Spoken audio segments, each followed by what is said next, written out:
got a new lighting setup and I am so excited to use it. I feel like Derek Zoolander. Hello and welcome to my channel. If you are new here, hello, welcome. My name is Marie, and if you are a returning subscriber, hello, thank you so much for your support. I am so happy that you are here. So as you can probably tell from the title, this is actually the second part of making my Odette dress. If you haven't seen part one, I definitely recommend you do. I'm going to link it somewhere on the screen up here so you can take a look.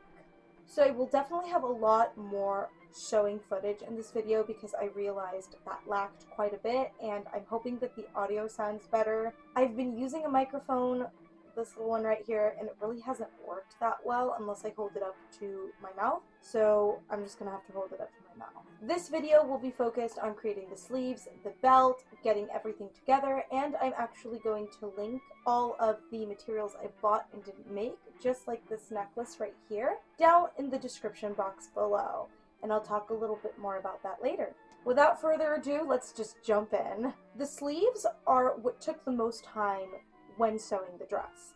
I was actually kind of surprised with how long they took because I thought they were just going to be an afterthought in addition to the dress. I was really happy in the first part when I finished that base dress. Oh no, the hardest part was still yet to come, and those were the sleeves. I actually broke 2 sewing machine needles in the process, and I did not film that, but it was not a pretty sight. I knew I was going to hand bead the blue portions of the dress. That is something I knew going into this. It was part of the planning stages because I wanted to give it a little bit more pizzazz. This was actually kind of smart this time, and I decided to do my hand beading on the flat sleeve as opposed to sewing the entire sleeve first. This would just make it easier to maneuver the beads, to get my pattern right, to get my measurements correct. The beads kind of had a mind of their own. They all look a little bit different, but they are basically following this diamond pattern that I just drew. I used an air-soluble marker for this, and I definitely recommend you use an air-soluble marker if you can find one. I got this one as a present. It takes about a day for all of the pigment to go away, and it's like it never existed on your garment. I used this on the white portion of my garment as well. It was gone within 3 hours. I definitely prefer these to crayons or chalk because you have to wash them off. And let's be honest, I have absolutely no time in my life to wash crayons off of my fabric. So the entire beading process for the sleeves took about 7 hours. I definitely did it piecemeal as opposed to just sitting there for hours and hours on end because I just do not have the schedule that lends itself to that. But after it was done, it was done. After I did that, I attached the white part and the blue part together to create the sleeve.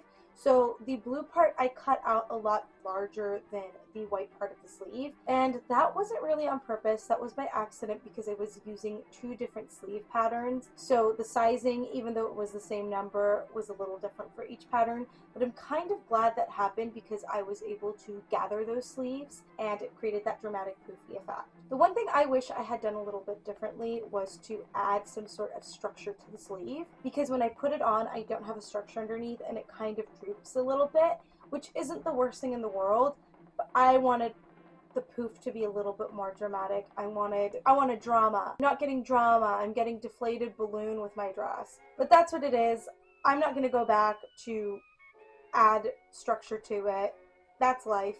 You know, if the opportunity ever arises to create another Odette dress, I will definitely take that into consideration and probably add some structure. So as you can see on Odette's sleeves, she has a couple of poofs, and I talked about the blue poof, which I used by gathering the sleeve. But for the little poofs on the white portion of the sleeve, I actually just sewed elastic onto it.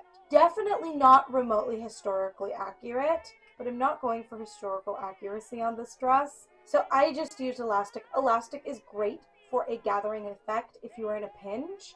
A lot of the garments you actually see being sold at Ren Fair use elastic. And at the end of the day, it didn't really matter if the elastic showed through because I was actually going to sew the little armbands on right over the elastic, so it did also serve as a marker as to where the armbands go. So I had a bit of a, not dilemma, but a bit of a conundrum on whether I should add beading to the armbands or not. And I'm actually glad I did, because it did take a little bit longer. I think I spent about an hour hand beading the armbands, which isn't so bad because they're tiny little pieces. And it really added uniformity to the sleeves, to all the other blue parts. I knew I was also going to hand bead the belt as well, so it just gives it an air of uniformity as opposed to it looking like I just forgot. So I went ahead and hand beaded the armbands, and then it was time to sew them onto the actual sleeve. So this is where I lost 2 needles. The reason I lost 2 needles was because I did my math wrong and I added hand beading a little too close to the edge of the armbands.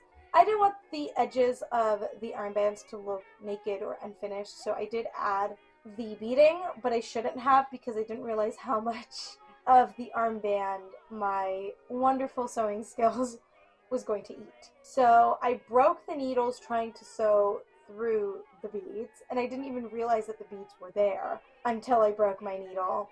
After that little drama was done with the hand beading, I went ahead and sewed the sleeves onto the dress, and that was that. I'm really happy with the sleeves. They're a little bit tight around the elbows, and I think that's my fault, because I should have just given the sleeve a little bit more space instead of giving it a super tight fit. But they fit. So now it was time for the belt. I actually decided to draft my own belt pattern, and I drafted it incorrectly, so I had to trim down the actual fabric. I was super tired when I drafted the belt pattern. I don't even know what I was doing. I just remember that I had come home from an extremely long day. I was at work, and then I had other things to do. So when it was time to draft the belt pattern, I messed up. But it's okay, because I was able to salvage it. So then I just sewed the belt together. It is 2 pieces. I actually used instructions from another pattern just because I was a little bit freaked out on how the 2 pieces were going to look when I sewed them together. I wanted it to look nice. And then I went ahead and used hooks and eyes in order to tie the belt around my hips. After the belt was sewn together, I just added hand beading, as you can see in all of these clips. Very, very hand beading heavy this dress was. I didn't go for screen accuracy, as you can probably tell. I did want some more pizzazz. I wanted it to look a little fancier. So this is the necklace I purchased. It has a swan in the middle. It's really pretty. I purchased it from Riora Collection on Etsy. I really like it. And the cool thing about this necklace is it pops open, so it's a locket. So I'm going to put a photograph of Henry Cavill here as Gerald. The wig. So this is a wig. It's from iStyle. I purchased it off of Amazon. I'm laughing because I've actually had discussions over the color of this wig. It is not Odette's hair color. In fact, it is almost white. And there's a reason I did that. My undertones do not work with yellow. I'm not that girl. I will never be that girl. I prefer ashier tones because they look nicer on me. And I actually think the contrast is pretty okay with my eyebrows. And you can probably guess what other costume I'm making for Ren Fair based off of this wig. I'm not going to tell you until I post the video. So here is the wig. It is a little bit blonder off of the ring light, but it is very, very pale. So if you're going for screen accuracy, I actually don't recommend this wig. But if you're like me and you use artistic expression as an excuse for absolutely everything, and just because I don't want to wear a super yellow wig, this is actually a good wig for you. It is a lace front. As you can see, I have not cut off the lace yet. Next time you see it, the lace will be cut off. But I really like it. It's a little shiny on camera, but it really isn't in person. Very long. It's actually longer than my hair, and my hair is pretty long. It's like 26 inches long. And here is the finished.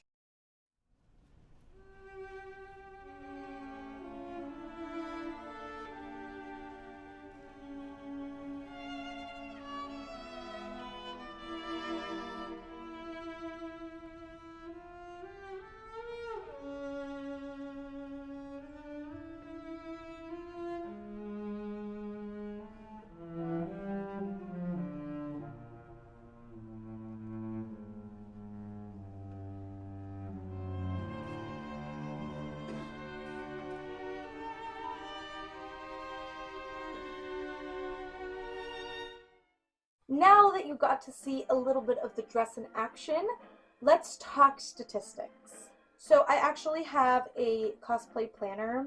It's a costuming planner, but it's basically where all my cosplay goes. And I use the app Planner. If you have a Chromebook, you can download it on there. That's actually where I have it. Or you can download it on your phone as well. It's super handy. I swear by it. It's a free app, non-sponsored, but you can get it on the App Store. I really, really love it. So this costume took a month and 9 days to complete. The reason being is because I worked on it piecemeal. So I have spent 24 hours on this costume, which isn't the worst, and it definitely didn't feel excruciating, but it did take quite some time, and I think most of that is because of the beading. If I hadn't added the beading, I am pretty sure I could have cut my make time in about half.